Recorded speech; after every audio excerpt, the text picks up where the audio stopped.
Bonjour à tous et bonjour à toutes.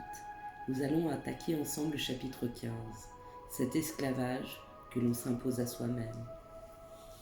Le mécanisme du tabagisme repose sur la dualité d'une dépendance physique et d'une dépendance psychologique. Cette seconde dépendance est un véritable esclavage. Les hommes se sont battus au cours des siècles derniers pour abolir l'esclavage. Paradoxalement, ils ont retrouvé grâce à la cigarette le moyen de s'auto-reléguer au rang d'esclaves. Lorsqu'ils ont une cigarette à la bouche, le fumeur a un seul souhait, même s'il n'en s'en rend pas compte, celui de n'avoir jamais fumé. Nous fumons la plupart des cigarettes sans les apprécier, et même sans en être vraiment conscients. C'est seulement après une période d'abstinence que nous souffrons de l'illusion d'apprécier la cigarette. La première cigarette de la journée ou celle après un repas. Les seules circonstances où la cigarette devient réellement précieuse correspondent aux périodes où nous essayons d'arrêter, ou lorsque la société nous impose un interdit. Les églises, les hôpitaux, les cinémas, etc. Tout fumeur devrait être conscient que ces interdits, qui se limitent aujourd'hui à quelques cas précis, les métros, tous les transports en commun d'ailleurs, vont dans les années à venir s'appliquer à tous les lieux publics, à tous les restaurants, réduisant l'espace du fumeur à quelques sordides recoins. Fini les jours où l'on pouvait entrer chez quelqu'un et demander, par pure formalité, « ça vous dérange si je fume ?» Aujourd'hui, le pauvre fumeur qui pénètre dans une maison inconnue cherche désespérément du regard le moindre cendrier ou paquet de cigarettes.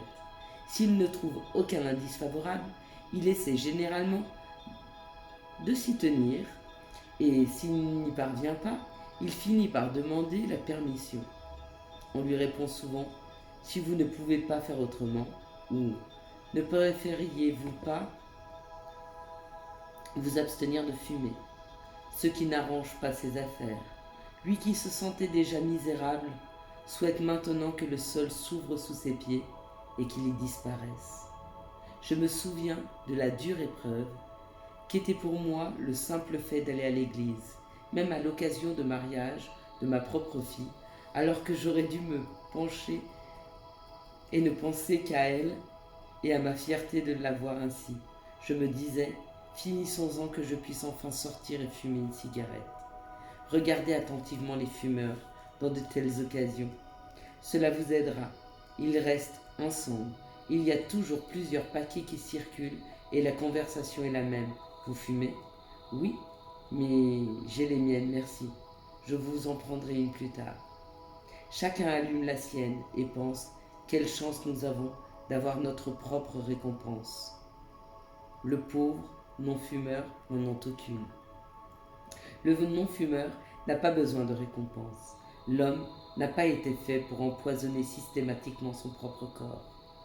C'est d'autant plus triste que même lorsqu'il fume, le fumeur ne parvienne pas à atteindre réellement la sérénité et la confiance dont bénéficient les autres.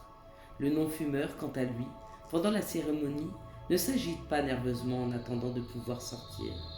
Il ne passe pas sa vie à attendre quelques rares moments de bonheur. Il en profite tout le temps.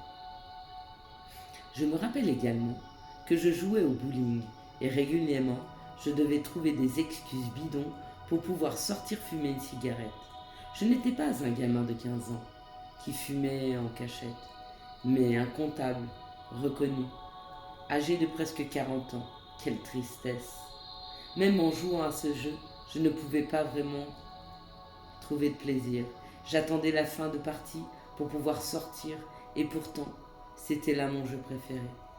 C'est une joie incomparable lorsqu'on ne fume plus d'être libéré de cet esclavage, de pouvoir ainsi apprécier toute sa vie, de ne plus passer le plus clair de son temps à crever d'envie d'une cigarette et le reste à souhaiter ne plus jamais avoir à le faire.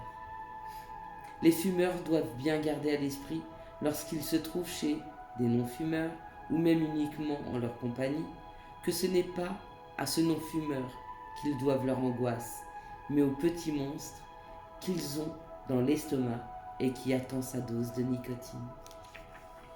Nous avons fini le chapitre numéro 15.